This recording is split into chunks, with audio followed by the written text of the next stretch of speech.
Welcome, guys, to another episode of The Candy Show. I'm your host, Candy. We have a returning guest who is no stranger to The Candy Show. I want you to welcome Naptown King of the Gays, singer, songwriter, performer who also has a new album coming out, Life After Crazy.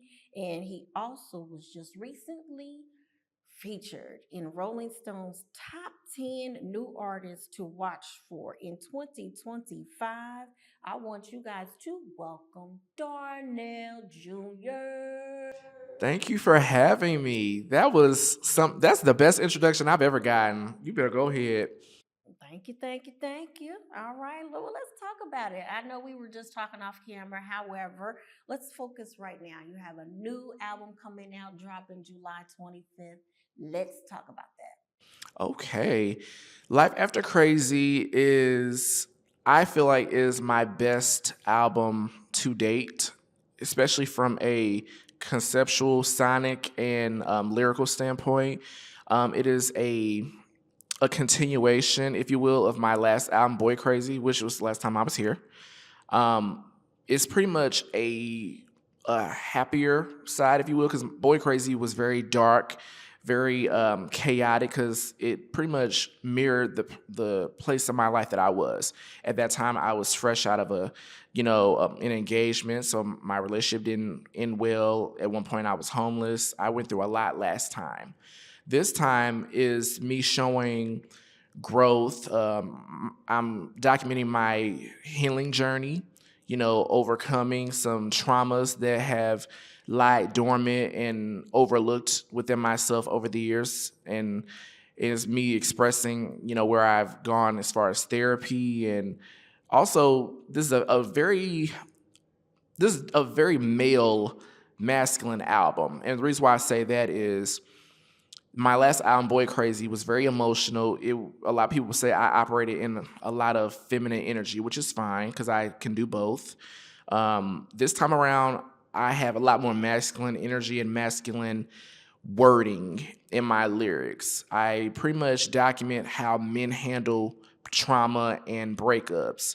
So when a man gets his heart broken and gets hurt, he immediately wants to get over it by finding somebody new. He immediately wants to go to the club. He immediately I also want to show some maturity as well and show, okay, you can do those things, but work on yourself and focus on loving yourself. So there are some self-love anthems on the album as well. It's definitely a summer vibe, and I'm very excited. What is going to be your first single from this Life After Crazy album?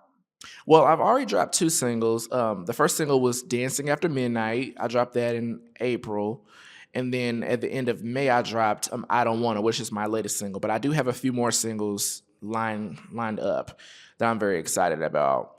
Um, you guys are definitely going to see growth in me lyrically and as an artist and conceptually. I'm very excited about it. I did ruffle some feathers a little bit in regards to the cover art. I'm actually glad you spoke about that because I definitely that's one of the things I want to talk to you about. Yeah. Yes, you did. I've always said I always enjoy the risque photos and the alter ego that you have. Yes. Talk a little bit about that, just because some people may not have seen it yet, but they Yes. may definitely want to check it out. I know they want to check it out. Okay. So, Life After Crazy, it conceptually is me literally talking about life after having, my dark moments. How do you move on from trauma? How do you move on from pain? So it's me documenting that. And I also wanted to show that even though I'm in a much happier, more beautiful place in my life right now, I'm the most confident I've ever been now. Um, I still want to show that even with growth, there's still pain, there's still things inside that we all as humans have to overcome. So on the cover art, it shows my face in a tub of with surrounded by water and roses, and my eyes are blacked out, like almost demonic. Now, That really ruffled feathers because people were asking me, okay, did you sell your soul? Did you join the Illuminati? I got so many questions. No, I'm literally giving you a visual representation of the concept of the album. Yes, I'm a Cancer. I love being in water. That puts me in a tranquil, relaxed state. Roses, that's something beautiful, something peaceful, something soft and pretty. I'm in water, surrounded by them, and you're seeing my face, but my eyes show darkness. That symbolizes the trauma, the pain that I still hold inside that I am trying to overcome as a human being that we all go through. So even though I'm in a beautiful setting, a relaxing setting, in a comfortable setting, I still have storms and pain that I deal with internally. And that's something that we all walk through life with. Now, the back cover didn't ruffle as many feathers, but it's me standing in front of a burning house with flame on, like flames on one of my hands, pretty much showing that I burned the house up, like Pyro from the X-Men. That house symbolizes my past. It symbolizes all the things, all the pain in my life, all the things that no longer serve me, all the things that I need to walk away from. You can no longer live in a burned down house. You cannot revisit a burned down house. There's no value in a burned down house. So you have to leave and move on and start new. And that's what I want to represent. That's a perfect way to say that. You have to let it go. Yes, absolutely. You have to definitely let go the things that um, keep you from moving forward. So I get it and I understand it. And I love that symbolism. And, like I said, I've always loved your risque moments. And when you put it out there, it's like, ooh, it kind of makes you think, yes, what is he going through? Oh, yeah. I've seen on every one of your covers, there seems to be, and this is just a perception, seems to be a message behind everything. Yes. Creativity, I enjoy it.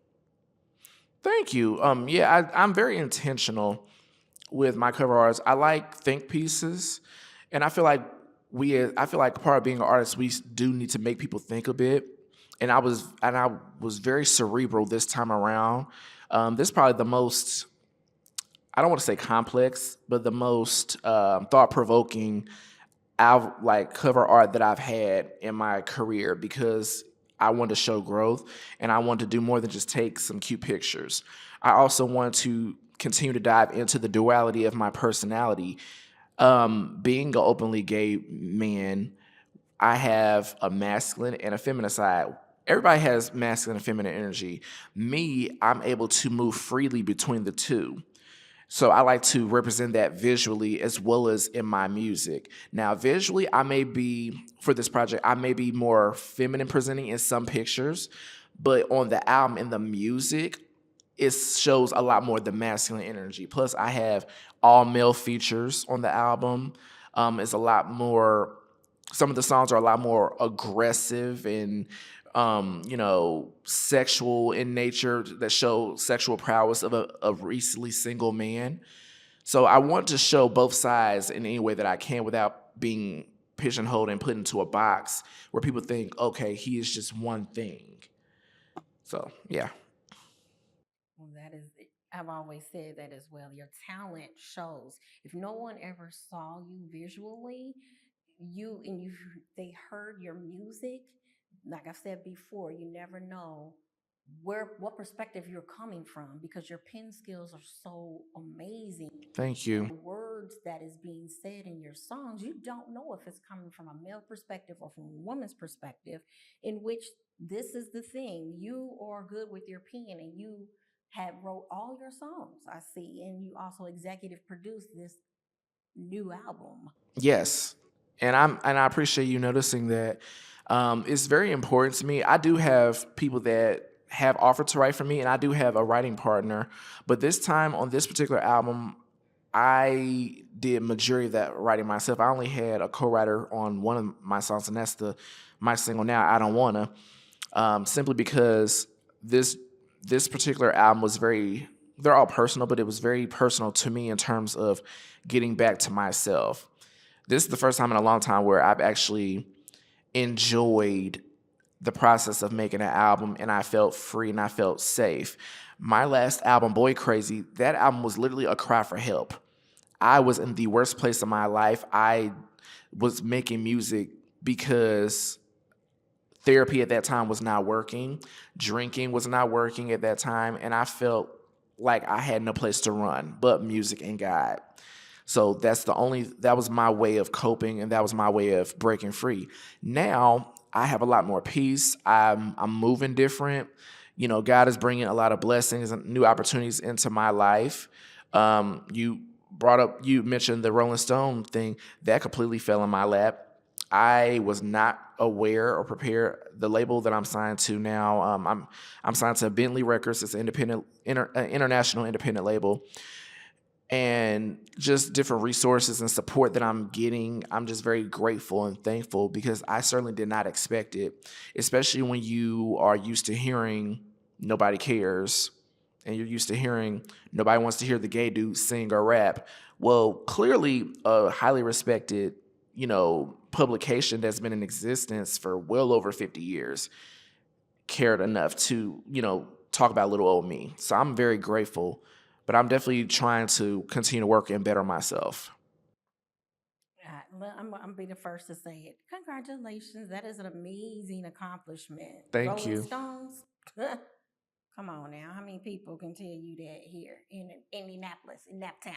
Yeah, I'm very thankful and grateful.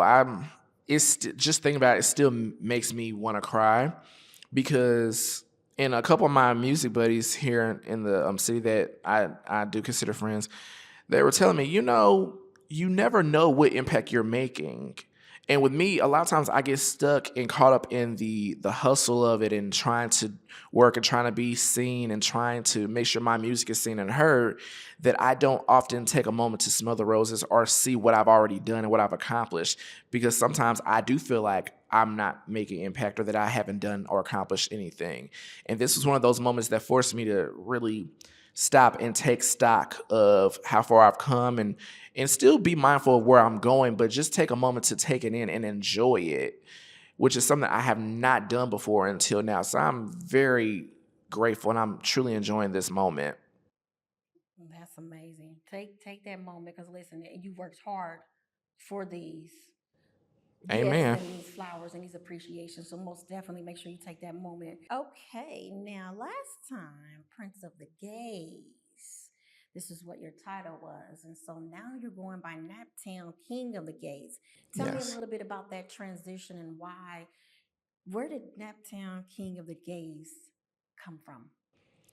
Uh, it came from a few places. One, just the reputation that I've built as for years being the only prevalent gay black male artist in Nap and being the most consistent one. And then it also comes from my positioning in terms of streams and sales throughout my career in not just a comparison to the gay artists who have come and gone throughout the years, but also Naptown artists in general. I did not realize this. Rolling Stones, they did a great job with their research. I did not realize that on Spotify alone, I have career streams of almost a million career streams on Spotify by itself. And then just how long I've been in entertainment, how long I've been doing this, and how consistent I've been is I've grown a great deal, and I'm still standing despite everything and that I've been through, everything that I've experienced in my personal and professional life. I'm still standing, and I haven't been broken or destroyed. So that definitely brought about the king part, and then also that was something that my label and Rolling Stone also said too.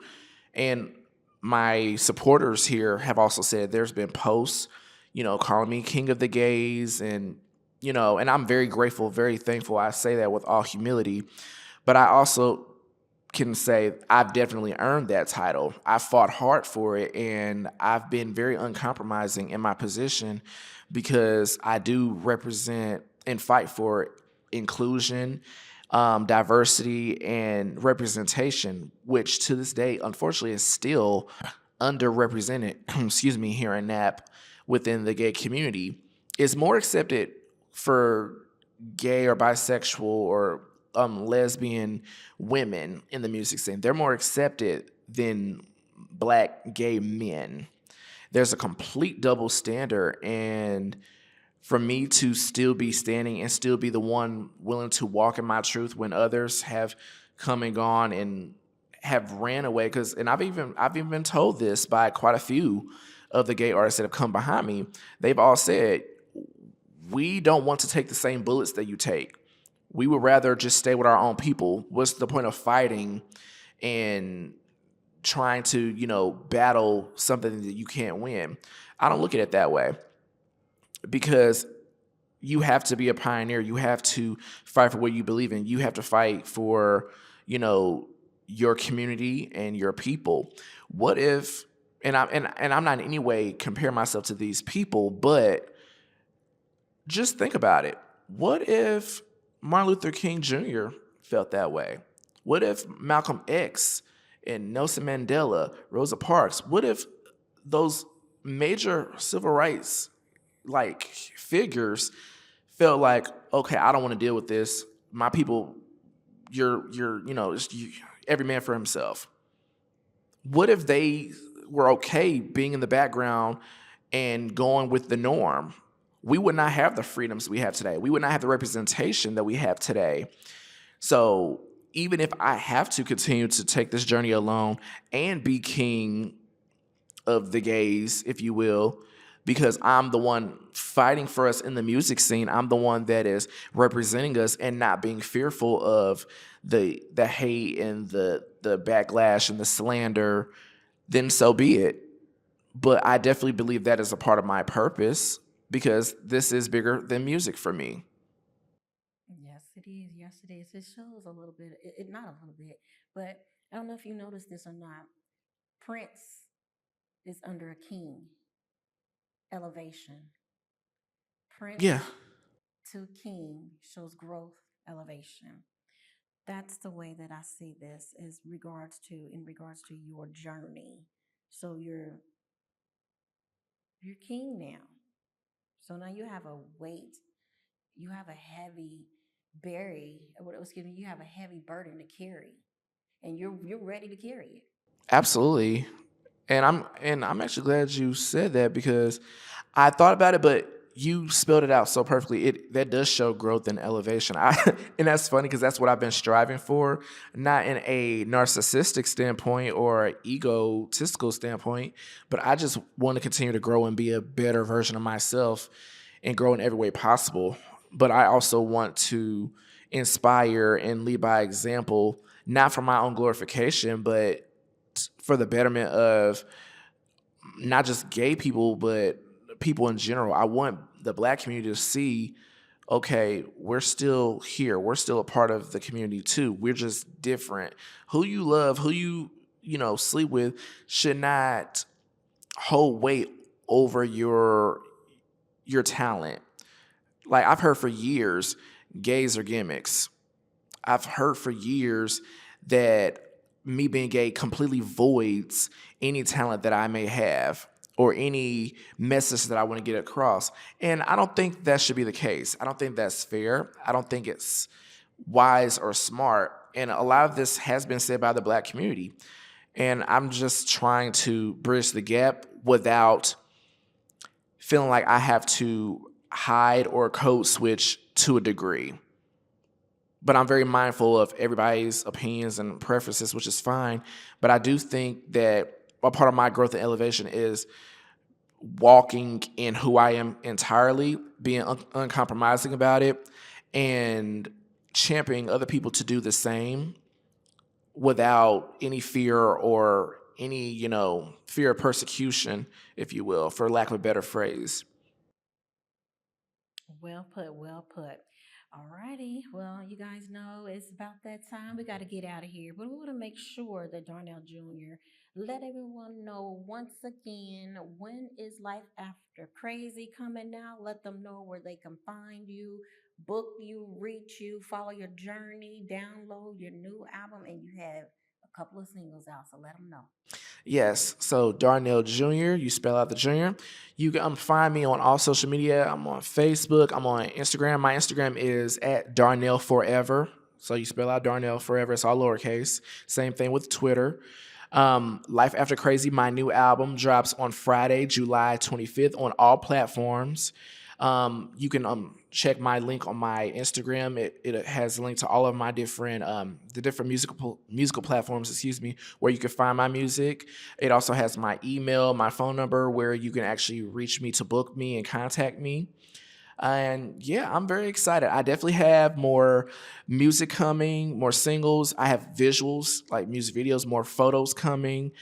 I'm very excited. This is definitely going to be one of my best eras. So stay tuned. Well, thank you so much. Everybody's getting, listen, make sure that you follow Darnell Jr. He has, some things that you guys really need to pay attention to and really need to download and listen to. And you already know, as I close this out, what do I always say? Make sure you are subscribed to the YouTube page, capital C and the number two. That is capital C and the number two. Also, make sure you are following the official Instagram page, and that is at Candy Talk Show. Guys, we are out of here. And until next time, see ya. Bye.